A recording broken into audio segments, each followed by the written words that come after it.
מפי שליח, לשמוע מפי המלך.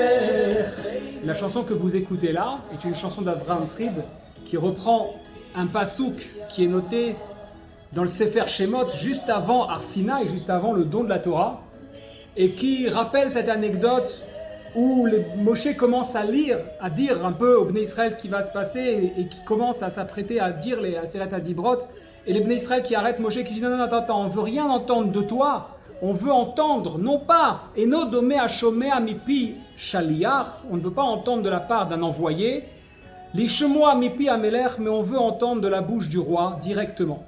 Et c'est ainsi que Dieu décidera de parler.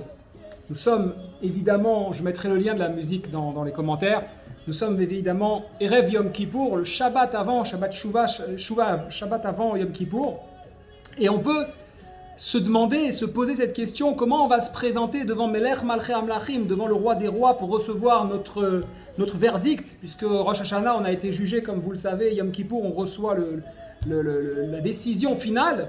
Comment on fait pour se retrouver dans cette situation? C'est aussi Shabbat Parashat Ha'azinu. Et une fois n'est pas coutume, on est une nouvelle année, et on sait que Shana, ça vient aussi du verbe leshanot, le fait de changer, d'apporter du changement dans sa vie. Et comme vous le savez, chaque année, j'essaye un petit peu de changer de style, d'apporter quelque chose encore plus précieux, encore plus grand. Évidemment, ça dépend aussi de ma concentration et mon investissement dans l'étude. Il se trouve que j'ai décidé, avec cette paracha, de vous introduire à ce qui va se présenter d'ici quelques jours, quelques semaines à peine, dès la fin des Chagim, comme étant le mouvement, la direction, le kivun, la direction que va prendre les vidéos à partir de l'année prochaine. Il y en aura peut-être un peu moins, mais elles seront certainement plus longues, elles seront certainement plus intenses, parce qu'elles nécessiteront beaucoup plus de préparation en amont. Et c'est ce qui me fait plaisir quelque part, parce que, évidemment, l'étude est importante, mais l'étude en elle-même ne sert à rien si elle n'est pas renforcée par l'action directement. C'est l'action qui prône sur l'étude. L'étude de la Gemara, par exemple, les Chachamim se sont posé la question, ils ont répondu l'action est la conséquence de l'étude. Donc l'étude a son importance comme c'est pas possible. Mais étudier sans mener à l'action ne sert à rien. Et c'est ce que la Chassidoute a apporté en plus dans notre manière d'étudier. On va se rendre compte que finalement, Eno Dome Hashomea Mipi Shaliach, Lishmoa Mipi Amelech, forcément on veut entendre de la bouche de notre roi Melech Malchei Amlachim, le créateur du monde, c'est le message qu'il a à nous dire. Et a priori, de tout ce qu'on a vu ensemble, ça a été transmis, ça a été dit. Seulement, on est véritablement extrêmement têtu. On est extrêmement fermé, opaque, flou. On n'arrive pas à voir les choses. Donc on va essayer aujourd'hui, à travers la paracha Ha'azinu, de comprendre. On est dans une paracha qui est la fin du message de Moshe, notre maître, la fin du message de Moshe Rabbeinu. Et on ne peut pas imaginer qu'il nous laisse comme ça, sans encore une fois une piqûre de rappel, une aide, un soutien, vraiment quelque chose qui va nous aider à enfin ouvrir les yeux. Enfin ouvrir les yeux. Vous vous souvenez que nous avions dit dans le passé que la première manière d'observer le créateur du monde, c'est donné à travers le nom Yud-Ke Vav-Ke. C'est donné à travers Yud, He, Vav, et plus loin la dernière lettre, le He, qui nous permet en fait de comprendre que quoi? Ça représente Yud, les oreilles, He, les yeux, Vav, le nez, et le dernier Yud-Ke, Vav, le dernier Ke, le dernier He, la bouche. Ou peut-être dans un sens un petit peu différent, mais en tout cas ça représente ces 4 parties que nous avons dans le visage. Que vous le vouliez ou non, par un hasard les plus grands si c'était possible, si la Torah permettait la place au hasard, ça serait certainement le plus grand des hasards du monde. Alors on sait qu'il y a 0 hasard. Dans la Parashat Ha'azinu, il y a quelques psukim qui nous marquent, qui nous interpellent parce que c'est un non-sens en soi. Et ça commence à travers le premier pasuk. Ha'azinu hashamaim va'adabra ve'tishma haaretz imrefi. Moshe appelle en témoin quoi? Le ciel et la terre. Ha'azinu hashamaim, prêtez l'oreille ciel, cieux, au pluriel, puisque hashamaim c'est au pluriel. Va'adabra, et je parlerai. Et ensuite, va tishma haaretz imrefi, et que la terre écoute les paroles qui sortent de ma bouche. C'est le premier passouk qui interpelle. Vous remarquerez dans ce passouk-là que nous retrouvons 2 organes du corps. Hasard ou pas hasard, on sait très bien qu'il n'y a pas d'hasard. les oreilles, Azinu, du mot ozen, les oreilles, et Imre pi, fi, ma bouche. P, c'est une bouche, fi, ma bouche. On a ici les deux premiers éléments. Le deuxième pasouk qui interpelle, et vous remarquerez qu'entre ces psukim, aucune insinuation à autre chose, c'est le pasouk Yud du Perek Lamed Bet, Imsaeu be'eretz midbar, uftou yelel yeshimon, yesobeveneu yevoneneu, hitzreneu be'ishon eno. Là, nous avons un pasouk où la Torah dit « Il l'a trouvé dans une terre désertique, et dans la solitude hurlante et désolée, il l'a entouré, il l'a rendu intelligent, il l'a gardé comme la pupille de son œil. » Pourquoi tout d'un coup, ici, on nous parle du fait, et ça, je pense maintenant que, quand on dit, il y a une expression française comme ça qui dit que si tu es aussi important que mes yeux, j'ai oublié exactement l'expression, mais ça me fait penser à ça maintenant. Quoi qu'il en soit, le deuxième endroit, le deuxième pasouk où il y a quelque chose, il l'a rendu intelligent et l'a gardé comme la pupille de son œil. Rashi vient nous dire que c'est quoi? C'est Uashachor be'ayin she'amaor yotse emenu. C'est la partie noire de l'œil de laquelle sort la vision. Voilà, on a clairement exprimé le deuxième, l'œil. Donc nous avions déjà, le troisième, je veux dire, nous avions les oreilles dans un premier temps, nous avons eu la bouche, maintenant nous avons le nez. Alors, forcément, quand on trouve un hasard aussi énorme, on se demande si on ne va pas trouver les narines et le nez. Alors on cherche, on continue à tourner les pages et à voir s'il y a quand même aucune connotation de quelle que soit une partie du corps. Et évidemment, on va se retrouver pasouk Kavbet dans une suite évidente qui esh katra be'api parce qu'un feu brûle dans mes narines.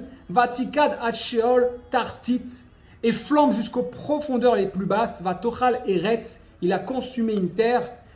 Vivula, vatla et mosrearim, et sa production, et a mis en flamme ce qui a fondé sur les montagnes. Là, on finit un peu dans le texte d'Azim. On pourrait s'arrêter sur la signification de chaque psukim, mais c'est pas ce qui va m'intéresser cette année. Cette nouvelle année, puisqu'on vient de finir Rosh Hashanah, ce qui va m'intéresser de comprendre, et ça va être la transition des vidéos qui viendront, c'est que si Dieu est venu jusqu'à nous parler, le Créateur du monde est venu lors de Har Sinaï jusqu'à nous parler, que nous n'avons pas été capables de le supporter, que Moshe, lui, a été capable, que nous avons une grande partie des Sfarim de la Torah qui est concentrée sur Moshe, qu'on a eu Avraham, Yitzhak, Yaakov, et avant ça Noach, et avant ça Adam, et d'autres encore, les Shvatim, Yosef, Binyamin, Reuven, Shimon, etc., et tous ceux qu'on connaît évidemment. Il y a forcément un fil conducteur entre eux que eux ont réussi à percevoir, à discuter, à communiquer, à échanger avec le Créateur du monde.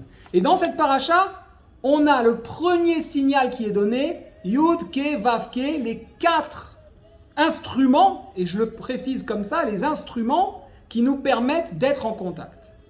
Alors, puisqu'on a cette partie qui nous est offerte, on va pouvoir essayer d'aller plus loin. La première partie du corps qui est stipulée, c'est les oreilles. On a compris que si on est attentif à ces parties-là, qui sont les premiers moyens de communiquer avec le Créateur, alors à ce moment-là, on peut commencer peut-être à entendre. Et on sait qu'évidemment, les oreilles, c'est ce qui nous permet d'entendre tous les sons qui nous entourent, de manière harmonieuse ou disharmonieuse. C'est-à-dire que soit ils peuvent me prévenir que quelqu'un arrive, ma mère arrive, mon ami arrive, ou le téléphone sonne, des choses qui sont positives, soit autrement aussi un danger. Ça peut être aussi la source d'un danger. Lorsqu'il va nous arriver quelque chose aux oreilles, non seulement d'abord dans un premier temps, tout ce qu'on va pouvoir entendre comme son va être un signal de la communication qui se fait avec l'extérieur, mais en plus de ça, comme mon corps discute avec mon âme et s'exprime à travers, mon corps s'exprime à travers ce qu'il a, les doigts, les dents, la bouche, le nez, les oreilles, les jambes, etc. etc. Rappelez-vous dans la paracha de Bilam, dans Balak, on avait vu l'histoire de Bilam qui a cet âne qui lui écrase la jambe. Pourquoi la jambe particulièrement? Par exemple, lorsqu'on aura, donc pour revenir à notre exemple, la surdité, quelqu'un qui est complètement sourd ou en partie, ça va nous donner un signal de quelque chose qu'on n'arrive pas à entendre qui est en nous, puisque finalement, les oreilles, elles maintiennent, elles permettent un processus d'information entre l'extérieur et l'intérieur, mais aussi une résonance à l'intérieur. On dit bien, j'avais pas entendu cette expression du fait d'entendre. Je vous ai entendu, sous-entendu, je vous ai compris. C'est une sorte de résonance. Et donc, lorsqu'on arrive à être sourd, c'est que, ou qu'on a des soucis d'oreille qui arrivent tout d'un coup, c'est qu'il y a une information qui n'est pas traitée complètement ou qui n'est pas acceptée. Donc, ça va nous permettre de faire quoi? Ça va nous permettre de mieux comprendre. Pourquoi, à l'intérieur de nous ou à l'extérieur, on décide de se couper envers d'abord soi, puis envers les autres. Puisque lorsqu'on a un souci avec l'oreille, c'est ce qui va se présenter. Bien sûr, l'oreille permet aussi un maintien de l'équilibre du corps. Mais évidemment du corps et aussi de l'esprit qui évolue dans l'univers. Ces informations-là vont vous permettre finalement, et vont tous nous permettre d'être cruciales par rapport à notre évolution, de savoir dans quelle direction on va. Cet équilibre, elle me permet de tenir debout, elle est un symbole de mon écoute intérieure. Et le fait d'écouter ma sagesse intérieure, finalement, ça va se manifester à travers les oreilles. Ça va se manifester de cette manière-là. Première étape que la Torah nous dit, Azinu et Hashamaim, c'est-à-dire quoi? Prenez témoin, soyez à l'écoute de ce qui se passe dans les cieux, c'est-à-dire dans l'esprit. Voilà la première connexion qui se passe. Lorsqu'on veut pouvoir réussir ce Yom Kippour, on va se demander concrètement de quelle manière on est à l'écoute de nous-mêmes, de quelle manière on est témoin, c'est-à-dire on arrive à entendre cette résonance. Le deuxième qui est noté, c'est la bouche. D'accord? On l'a stipulé tout à l'heure dans le Passouk. Et la bouche, ça représente quoi? C'est la première ouverture à la vie. C'est ce qui nous permet, un enfant qui tète le sein de sa mère, c'est le premier qui va permettre de rentrer le lait. Mais à part le lait, c'est l'air, c'est l'oxygène, c'est l'eau. C'est tout ce qui va nous permettre de rentrer. C'est une porte d'entrée à la vie. Mais c'est aussi grâce à elle que je peux parler, que je peux communiquer, que je peux faire sortir mes émotions. Donc aussi, ce qui va sortir de ma bouche a une importance qui est énorme parce qu'à côté de mes émotions, il y a quoi? Il y a mes pensées. Quand on dit un truc, j'ai parlé trop vite, je ne le pensais pas. Comment je ne le pensais pas? Tu l'as dit ou tu ne l'as pas dit? C'est une sorte finalement de pont entre un être intérieur, entre mon être intérieur et mon être extérieur. Autour de moi, finalement, de tout ce qui se passe autour de moi. Et ce qui va sortir de votre bouche, de ma bouche, de votre bouche, de tous ceux qui écoutent cette vidéo, va devenir en fait une voix à double sens. Et les difficultés que je vais pouvoir rencontrer, soit à m'exprimer, soit à parler, vont me donner des informations fondamentales sur l'aspect intérieur-extérieur. Est-ce que j'assume ce que je ressens? Est-ce que j'ai le sentiment que je vais dans un derrière de vérité ou absolument pas? Ou est-ce que ça va être l'inverse? Nous arrivons donc à présent au troisième niveau, au niveau des yeux. Et les yeux, c'est quelque chose qui est merveilleux. Pourquoi les yeux, c'est quelque chose de merveilleux? Parce que, on le sait bien, c'est le miroir de l'âme. C'est le premier élément. Il permet de voir à l'extérieur, certes, mais par eux, en fait, j'exprime toutes les émotions et tous les sentiments que je vis intérieurement. Alors, je reprends le Chumash parce que c'est important. Au moment où on a cité les yeux dans le Chumash, vous savez, c'est marqué comme ça, je l'ai dit tout à l'heure, Rashi explique que c'est la partie noire de l'œil de laquelle sort la vision. Or, on sait très bien que ce qu'on voit n'est que mensonge. Vous allez me dire quoi? Tout, vous voyez une table, vous voyez un oiseau, c'est un mensonge. Comment? C'est une forme de mensonge. Tous les éléments que vous allez pouvoir voir autour de vous sont un mensonge. Vous êtes intrigué et je vais vous répondre. En réalité, on sait bien que l'information arrive dans la pupille, mais elle est retournée à l'arrière du cerveau, et c'est l'arrière du cerveau qui nous donne l'information. Donc on a l'impression, et c'est dans ce sens où je dis que c'est un mensonge, évidemment, c'est mignon, c'est une manière de vous faire comprendre et de faire passer un message, on a l'impression que ce qu'on voit c'est immédiat, c'est tangible. Vous voyez, je prends le capuchon du stylo, je le touche, mais en réalité je le touche certes, mais l'information n'est qu'à l'arrière. Donc on est sur une notion qui me permet, le fait de voir clair dans ma vie, dans ma propre vie, c'est une manière, c'est-à-dire de voir des éléments. N'oubliez pas que dans éléments, il y a ment, il y a le fait de mentir, et ça finit par un T, allez savoir pourquoi. Donc, le fait de voir clair dans ma propre vie, c'est être capable de voir clair à l'intérieur de moi. Ce que nous offre le Créateur du monde, c'est véritablement la possibilité d'avoir un reflet sur les choses de vérité. Il indique par exemple de quelle façon les données extérieures à moi sont transmises, d'accord? Que ça soit de manière qu'on réagisse vivement ou pas, aux interférences, au rejet ou au plaisir de voir des couleurs, etc., etc. Si j'ai de la difficulté de voir clair, eh bien forcément, dans une situation, s'il y a une difficulté qui me pose problème, la situation en elle-même, c'est que soit la vérité m'est cachée, soit que je rejette la vérité. Mes yeux, ils vont s'embrouiller. Et on le dit aussi, c'est pareil, oh, c'est pas très clair tout ça. Qu'est-ce qui est pas très clair? Tiens, ta pensée est relative à un terme qui est employé par les yeux. Et de la même manière, on va pouvoir en apprendre davantage ensemble, que ce soit sur l'œil droit ou sur l'œil gauche. Le droit va traiter tout ce qui va être rationnel à l'univers et aux situations extérieures, alors que l'œil gauche va plutôt être des informations qui vont me donner tout ce qui va être en rapport avec l'aspect intérieur, émotionnel, intuitif. Ça va être plutôt mon côté féminin, alors que l'œil droit, ça va être plutôt mon côté masculin qui va s'exprimer. Et de cette manière-là, je vais pouvoir peut-être même aller interroger, si mon œil gauche me pose un souci, ma relation à la mère, à ma mère à moi. Est-ce que j'ai pardonné à la vie? Est-ce que j'ai accepté ce qu'elle a pu faire ou pas faire? Est-ce que je me suis pardonné d'avoir vécu telle ou telle situation?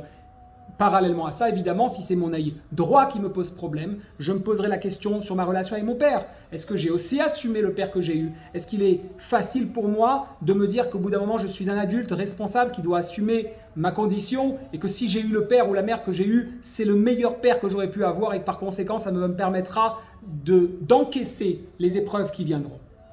Acharon Chaviv, on finit par évidemment le nez. Le nez, ça fait référence à quoi? Ça fait référence à l'instinct de l'homme, particulièrement en fait ce qui est attrait à la survie. Vous savez que le souvenir le plus puissant, c'est le souvenir, je crois qu'on dit olfactif, si je ne dis pas de bêtises. C'est possible que non. Sensoriel, ben non, ça ne peut pas être olfactif.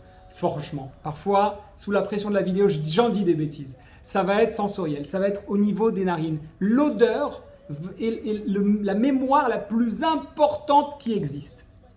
Et cette odeur qui me permet de me sentir ou de sentir les autres. Tiens, je ne le sens pas celui-là. Pareil, il me permettra de me préparer à aller au bout de ma mission dans ce monde, à aller à la rencontre de ce que je suis censé faire. Ça devient finalement un gouvernail. Et lui, il est constamment en recherche de me diriger. Donc, forcément, si je suis maître de ma vie et de ma destinée, mon nez n'aura pas particulièrement de problème. Mais ça peut devenir un organe par lequel l'air va passer et donc la vie passe. Et pour atteindre mes poumons et finalement me permettre de vivre. Donc c'est un organe extrêmement important. Et je peux avoir à certains moments des besoins de remonter, comme j'ai dit tout à l'heure, jusqu'à la naissance pour me permettre de découvrir la source de mon malaise. Tout ça pourquoi? Pourquoi on va parler de bien-être au niveau des oreilles ou de mal-être au niveau des oreilles, de bien-être au niveau des yeux, du nez ou de la bouche, etc., etc. Simplement pour mieux apprendre à se connaître et pour mieux apprendre à devenir, puisque si on se connaît, on est apte à être la caisse de résonance de la vie, donc du créateur de ce monde, et d'être en connexion.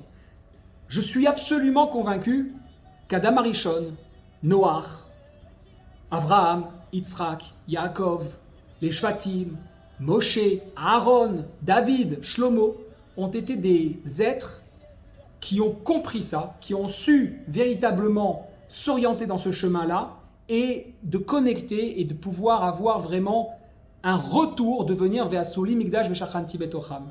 Cette année, j'espère pouvoir arriver à ce travail-là, c'est-à-dire à découvrir à travers les parachiotes de quelle manière on s'y prend, quelle est la méthode claire. C'est-à-dire de la même manière que je lis un livre, une autobiographie sur un homme qui a réussi en politique, en business ou en éducation ou en ce qu'on veut, ou en coaching, je vais lire un peu ce qu'il écrit sur sa propre vie, je vais apprendre de lui. Cette année, on essayera ensemble, si vous le voulez bien, d'apprendre d'eux, de découvrir les petits secrets que chacun a pu employer, pourquoi ils ont eu telle épreuve, de quelle manière ils ont surmonté, quels sont les termes, les mots-clés qu'il va falloir retenir pour que le jour où on arrive dans cette situation, on puisse y arriver, pour Bezrat Hashem, faire de ce Yom Kippour le jour le plus joyeux du monde, et ce jour ne peut être joyeux et profondément joyeux que si Mashiach est là, autant dire le dernier Yom Kippour de la vie sans Mashiach. Je vous souhaite Shabbat Shalom, Tzom Kal, et on va se voir la semaine prochaine pour la dernière paracha, Vezot Abracha. Vous voyez comme elle tombe, Vezot, et c'est Abracha, la bénédiction, Vezot Abracha, et voici la bénédiction, et c'est la bénédiction de comprendre ce message et d'y aller. Shabbat Shalom et Tzom Kal, Chag Sameach.